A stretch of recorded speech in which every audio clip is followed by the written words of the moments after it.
अरे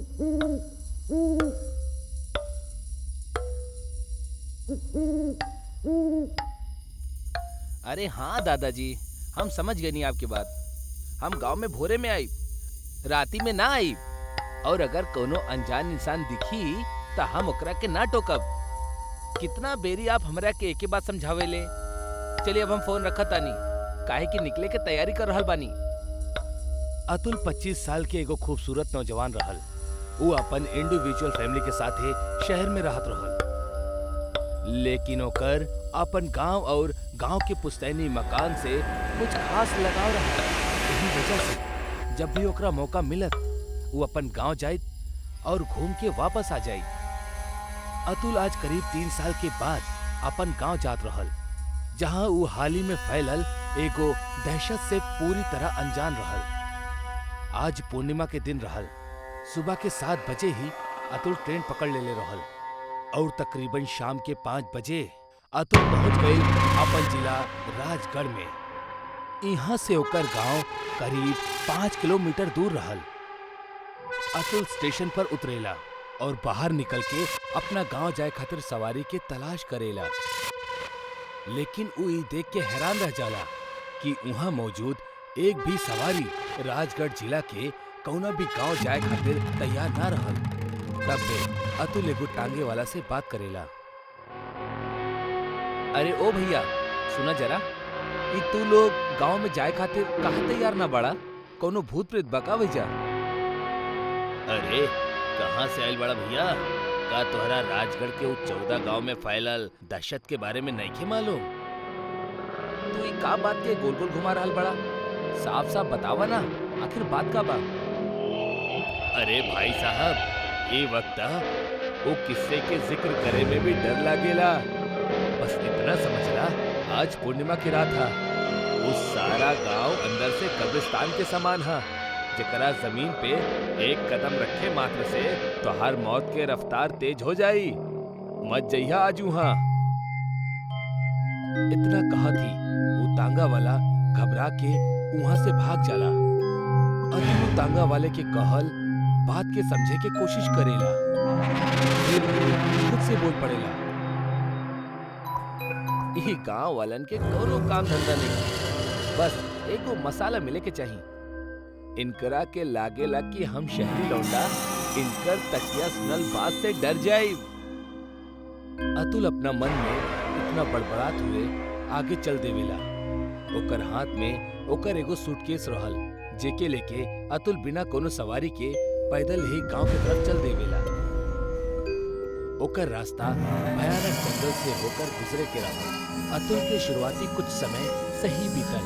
वो सड़क के खत्म करत करत अब गांव के ऊ जंगल में दाखिल होने ही वाला रहल कि तब बे ओकर फोन बजे खुला। अरे यार, दादाजी के फिर से कॉल। अतुल दादाजी के कॉल उठावेला। अतुल बेटा, सही सलामत बड़ा ना?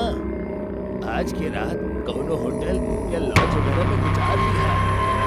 आवे के गुस्ताखी मत करिहा, काहे कि गांव में एको बहुत ही खतरनाक ज्वेल भटकेली।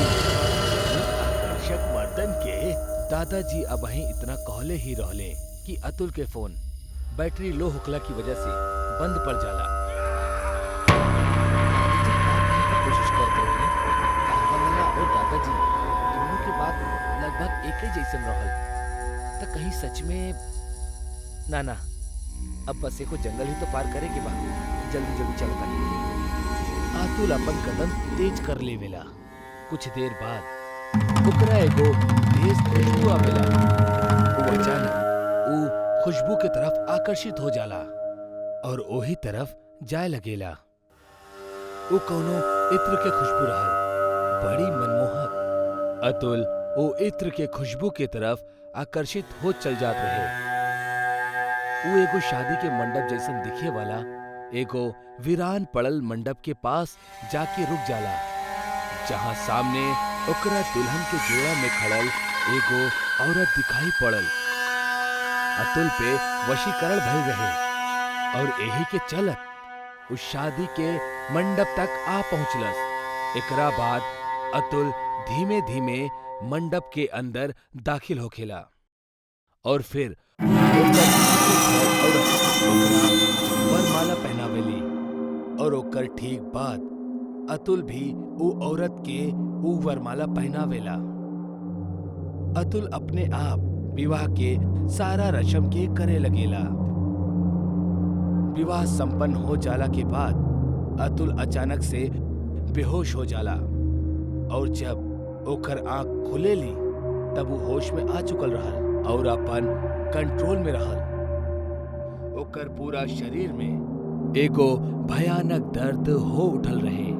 अतुल वो दर्द से परेशान उठे के कोशिश करत रहल, लेकिन ई का अतुल के हाथ और पैर दोनों किनारा से बंधल रहे। तब्बे ओकरा अपना सामने एगो औरत घूंघट में आवत दिखाई देवेली। वो औरत के देख के अतुल चीखब और चिल्लाइल शुरू कर देवेला, के बाड़ू तू और हमरा इस तरह काहे कैद करके रखले बाड़ू? फिर वो औरत आपन घूंघट उतारेली। ओकर चेहरा देख के अतुल के पूरा शरीर कांपे लागेला। वो जलल चेहरा वाली एगो डरावनी औरत रहल, जेकर आँख के पुतली गायब रहल और पूरा चेहरा से लाल खून झलकत रहल। इतना डरावना नजारा के देख के अतुल कांपब शुरू कर देवेला। के बाड़ू तू? हमरा जाय दा, हमरा छोड़ दा। वो औरत अतुल के करीब आवेली और फिर ओसे एगो भारी आवाज में कहेली, हम तहरा से शादी करके तहरा यहाँ ले आईनी, बाकी हमरा के मालूम पड़ गइल कि तू हमार पति नहीं खा। एही से अब तहरा के मरे के होई। हमरा मत मारा, छोड़ दा हमरा के, जा दा हमरा के। अतुल वो डायन से रहम के भीख मांगत रहल, लेकिन रहम इंसानन में होखेला, डायन और पिशाचन में ना। अतुल के ठीक बगल में रखल खंजर हवा में अपना आप उठेली और वो खंजर अतुल के सिर से आर पार हो जाली, जैसे अतुल तड़प तड़प के मौत के नींद सो जाला। अतुल के भी मृत शरीर गांव के बूढ़े चौराहा पर मिलेला, जहवा वो विधवा डायन से शिकार भइल लोगन के मृत शरीर मिलेला। अतुल के लाश के बगल में कुछ लोग इकट्ठा भइल रहले और तब अतुल के दादाजी वहां पहुंच जाले और ओकर लाश देख के रोअब शुरू कर देवेले। अरे हम मना कैले रहनी, गांव में सूर्यास्त के बाद मत आइहा। ओ अभागन डायन जान ले ली। हम आगे कुछ बताईती कि तब में फोन कट गल रहे। हे भगवान, ये सब का हो गई? ये विधवा डायन की कहानी बहुत अलग है। गांव वालन के मुताबिक ऐसन डायन सिर्फ मर्दन के शिकार करेली और वो मर्दन के जौन जवान बाड़े और शादी के लायक बाड़े। विधवा डायन के दास्ता ई बयां करेली कि 2 साल पहले ओकर शादी भइल रहे। शादी के तकरीबन 1 महीना बाद तेज बिजली के झटका लगला की वजह से ओकर पति के मौत हो गई। शादी के 1 महीना बाद ही वो विधवा हो गई। बस यह शौक में वो खुद के जान ले लेलस। लेकिन कुछ लोग इहो बतावेले कि वो खुदकुशी ना कैलस, बल्कि गांव के ही कुछ वैशी दरिंदा लोग ओकर पति के ना होखे की मजबूरी की वजह से ओकरा घेर ले और ओकर बलात्कार क के ओकरा मौत के घाट उतार देले। अब आखिर में ये घटना के का सच है, ई त केहू के भी ठीक से नहीं खे पता। लेकिन लोगन के मुताबिक वो औरत के मरद ही वो एगो विधवा डायन के रूप में जन्म लेहलस और शाम ढलला के बाद वो राजगढ़ में छिप छिप के नजर रखेली और जैसे ही ओकरा कोनो जवान युवक दिखेला, ओकरा अपना इत्र के वश में क के ओकरा से शादी कर लेवेली। और जब ओकरा पता चलेला कि ऊ ओकर पति नइखे तो ओकरा जान से मार देला।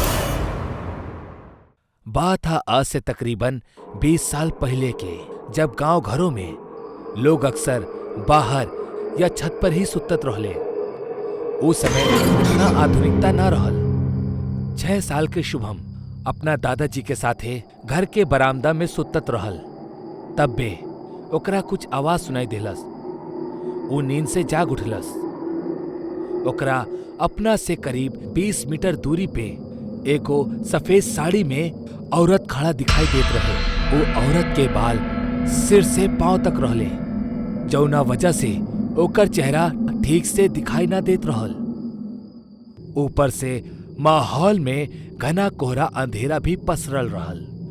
शुभम कुछ देर तक वो औरत के ऐसने अजीब तरह से देखत रहल, पर फिर वो औरत शुभम के अपना पास आवे के इशारा करे लगल। शुभम भी धीरे धीरे ओकर तरफ बढ़े लगल और तब बे वो औरत शुभम के चेहरा के छुए ली और फिर ओकरा लेके कहीं बहत हवा के बीच अचानक से गायब हो जाली।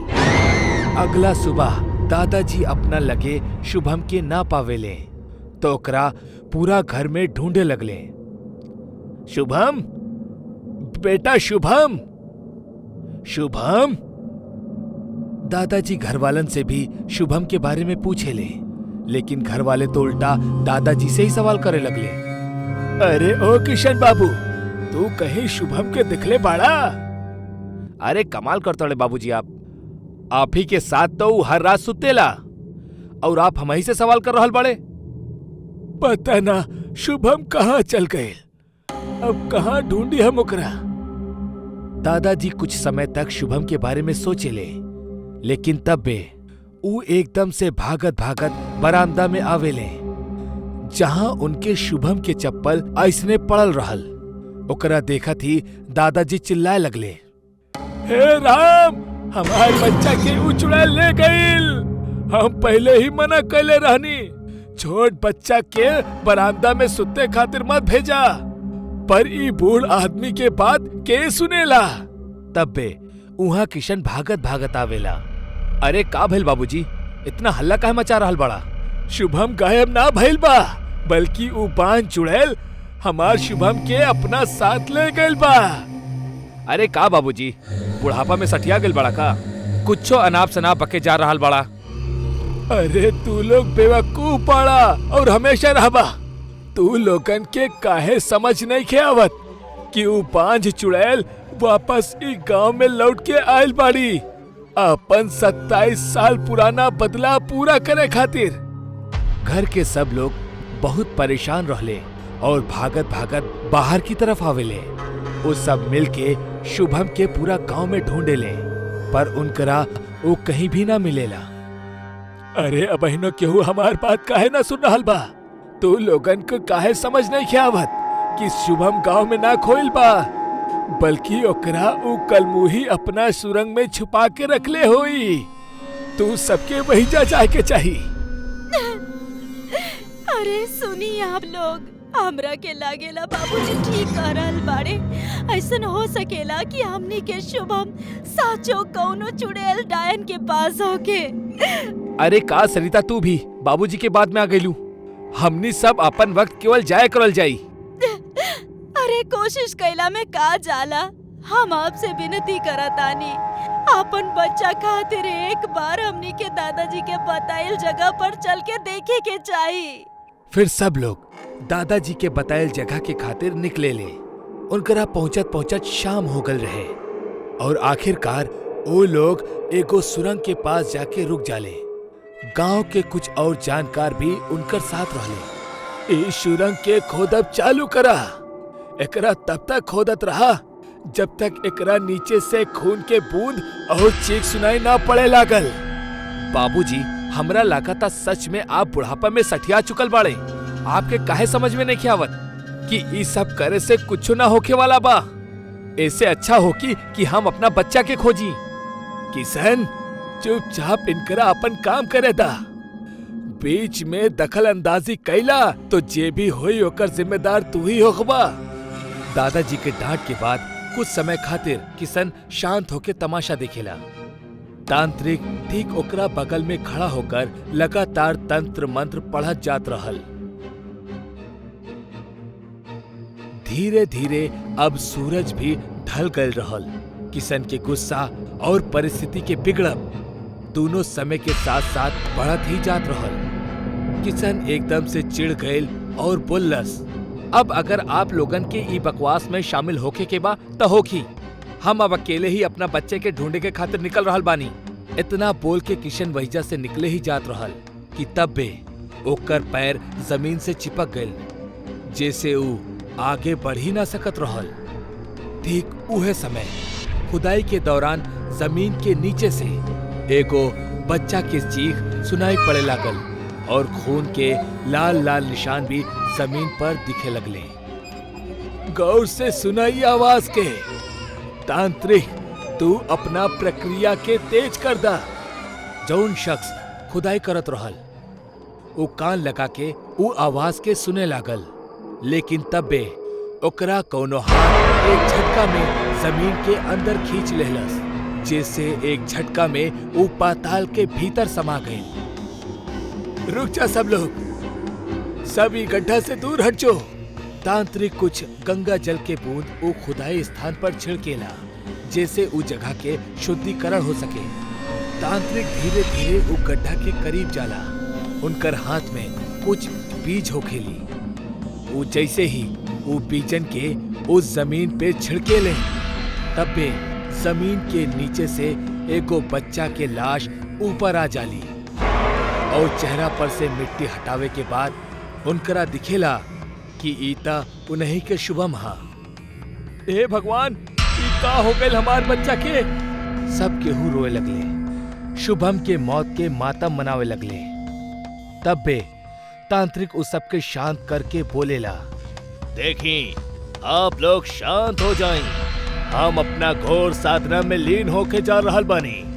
आप सब कुछ समय के खातिर शोर ना मचाई। एकरा बाद तांत्रिक अपन तंत्र विद्या के उपयोग शुरू करेला। कुछ देर के भीतर एगो औरत सामने प्रकट हो जाली। तू बाड़ू जे ई खेल रचले बा, अब बतावा शुभम कहाँ बा? तू ओकरा साथे का कहले बाड़ू? हम तो ओकरा के कब के मार देहनी और ओकर आत्मा के परलोक भेज देहनी। बहुत मजा आवत रहे ना तू गाँव वाले लोग हमार बांझ होके के मजाक बनावे में। अब भोगते खातिर तैयार हो जा, तैयार हो जा। लेकिन तू हमार बच्चा के काहे छीन लेलू? ओ मासूम तोहर का बिगड़ले रहल?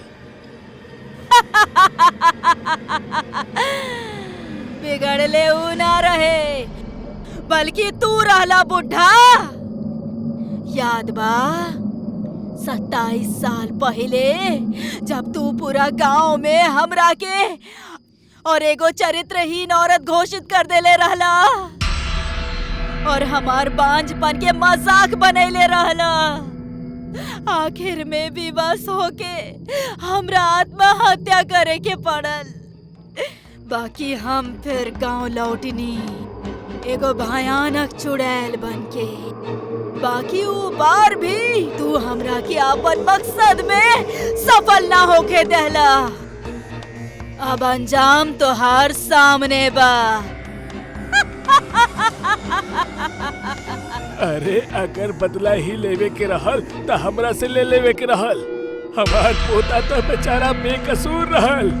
बदला तो हम तहरे से लेवे आइल बानी।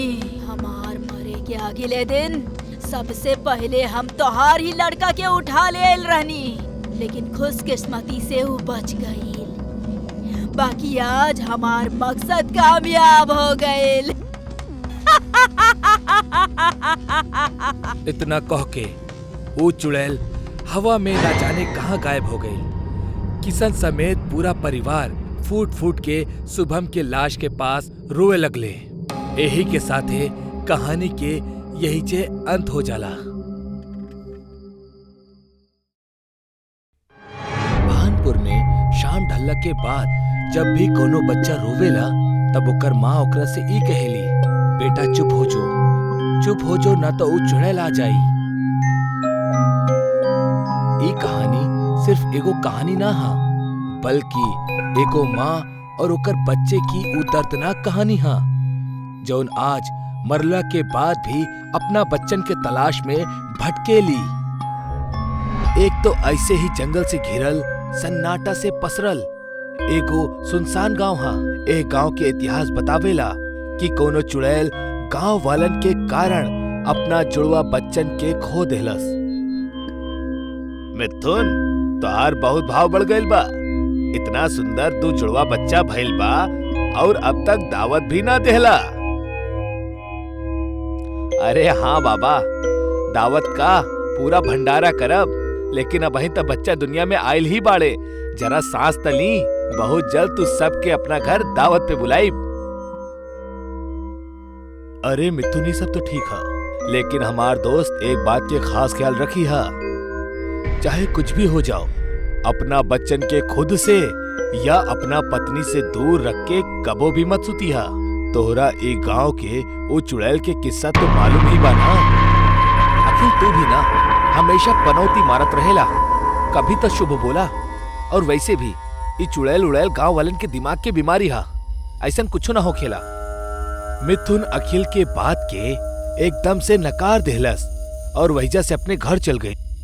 वही रात मिथुन अपना पत्नी रूपा के साथे अपना बेड में सुतत रहे। वही ओकर दोनों जुड़वा बच्चा बेबी बकेट में लिविंग रूम में रहले। ओ रात रूपा के पहले अपना बेडरूम में कौनो अजनबी के होके के एहसास भइल और फिर ओकरा अपना लिविंग रूम में कुछ अजीब सा होखत महसूस भइल, जैसे कुर्सी के अपने आप खिसकल और रूम के लाइट्स ऑन ऑफ हो।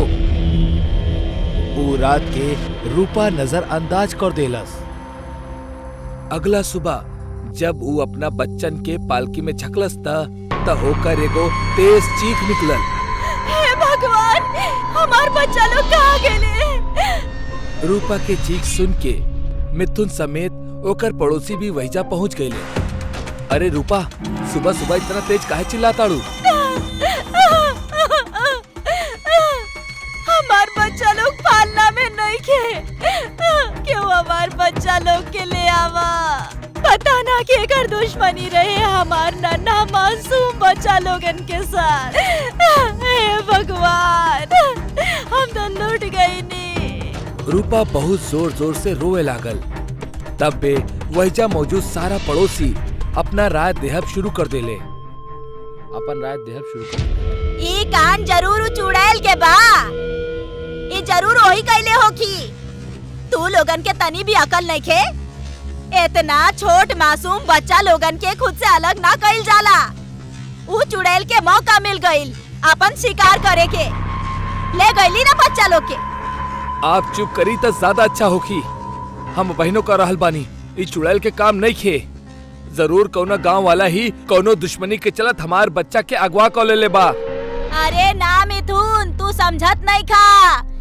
ई काम गांव वालन के हो ही ना सकेला। वैसे भी कौनो पहला बार ना भइल बा गांव में से कौनो बच्चा गायब हो गइल होखे।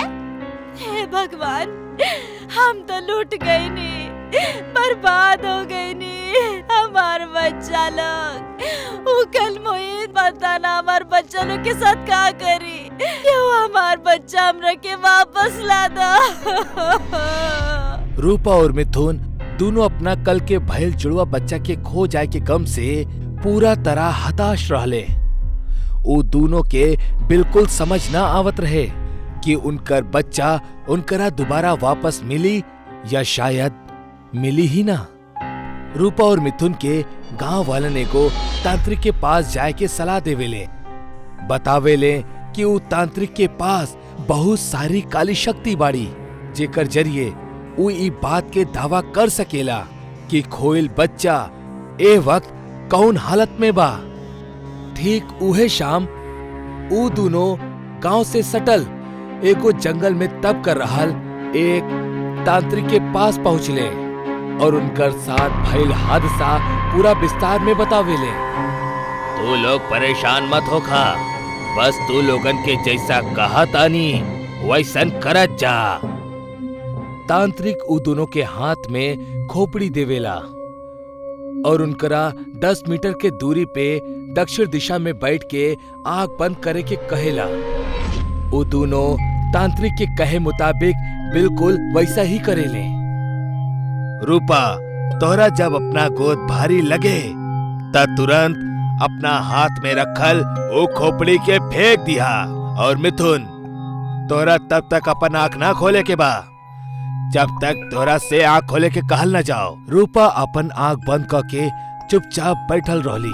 वहीजा तांत्रिक लगातार अपना मंत्र के उच्चारण करत रहल कि तब्बे रूपा के एहसास होखे लागेला कि जैसे ओकर गोद में वजन पड़ रहल होखे। रूपा तुरंत ही खोपड़ी के जमीन पर फेंक देवेली और अपन आंख खोलेली। ओकरा अपन गोद खाली दिखेली। वो तुरंत वो तांत्रिक के तरफ देखेली। ओकर ता होश उड़ जाला। रूपा देखेली वो तांत्रिक और मिथुन एक दूसरे के आमने सामने बैठल बाड़े, जहां मिथुन जोर जोर से हिल रहल बा और वो तांत्रिक मिथुन के माथा पर खून के तिलक लगा रहल बा। रूपा तांत्रिक से पूछेली कि ई सब का चल रहल बा। तांत्रिक ओकरा चुप रहे के इशारा करेला और शांति से बैठे रहे के कहेला। तब्बे अचानक मिथुन के अंदर कोनो औरत के आत्मा आ जाली और फिर मिथुन बोलक शुरू करेला। ए जुड़वा बच्चा हमार बाड़े। ई उहे बच्चा बाड़े जकरा के हम सालन से ई गांव में ढूंढत रहनी। लेकिन तू इतना यकीन के साथ ई कैसे कह सकेलू कि बच्चा तोहार ही बा, जबकि गांव के अनेक बच्चन के तू अगवा करके मार देले बाड़ू। हाँ, ई सच है। हम बच्चन के अगवा करे नी ताकि हम परख सकी कि का ऊ हमार औलाद बाड़े, और जब हमरा पता चलेला कि ऊ हमार औलाद ना बाड़ी तब हम क्रोध में आकर उनकरा के मार देवेनी। लेकिन ए बेर ये हमार ही औलाद बाड़ी और हम इनकरा के मारब ना, बल्कि इनकरा अपना साथ लेके ई गांव से दूर चल जाइब। तोहरा कैसे पता चलली तोहरे बच्चा बाड़े? इनकर पुनर्जन्म भइल बा। अब इनकर मिलला के बाद तू गांव छोड़कर काहे चल जाइबू? हमार जुड़वा बच्चा के गुमशुदा होखला के बाद हम पागल सी हो गइल रहनी। हम गांव वालन से बदला लेवे के ठन्नी। यही बीच घोर तब से हमरा के वरदान मिललस कि हमार बच्चन के जब भी पुनर्जन्म होखी उनकर खून काला होखी और ई एगो संकेत होखी कि ऊ हमार संतान बाड़ी। लेकिन एकर शर्त ई रहल कि हम ऊ बच्चन के उनकर जन्मदिन से 2 साल के होखे तक हम ही छू सकेनी। एकर बाद हमार ऊपर कौनो वश ना होखी। यही वजह से जब भी गांव में केहू के भी घर बच्चा होखेला ता हम ओकर घर के बाहर भटकती और इंतजार करती कब वो बच्चा उनसे दूर होखे, और जैसे ही वो बच्चा कुछ समय के खातिर अकेला बिछड़त हम उनकरा के गायब कर देती। अब जब हमके हमार दोनों जुड़वा बच्चा मिल गइल बाड़े ता अब हमार जाए के समय हो गइल बा। वरदान के मुताबिक हम ई गांव में तब तक ही रह सकत रहनी जब तक हमार बच्चा हमरा के न मिल जाई। अब हमार ममता के प्यास बुझ चुकल बा ता अब हम जा सकेनी। इतना कहत ही मिथुन के अंदर से एगो तेज हवा बाहर की तरफ निकलेली और मिथुन बेहोश होके जमीन पर गिर जाला। वहां रूपा भी ई सब देख के बहुत रोवे लगेली और एकर साथ ही वहीजा कुछ गांव वाले भी पहुंच जाले और रूपा के संभाले ले। ई किस्सा के बाद से ओ चुड़ैल गांव में या कहीं भी गांव वालन के ना दिखाई देलस। शायद ओकरा ओकर संतान मिल गइल बाड़ी। यही वजह से ओकर ममता और ओकर गुस्सा दोनों ठंडा हो गइल बा। लेकिन आज भी जब वो गांव में बच्चा रोवेला तो ओकर माँ यही कहेली, चुप हो जो वरना ऊ आ जाई।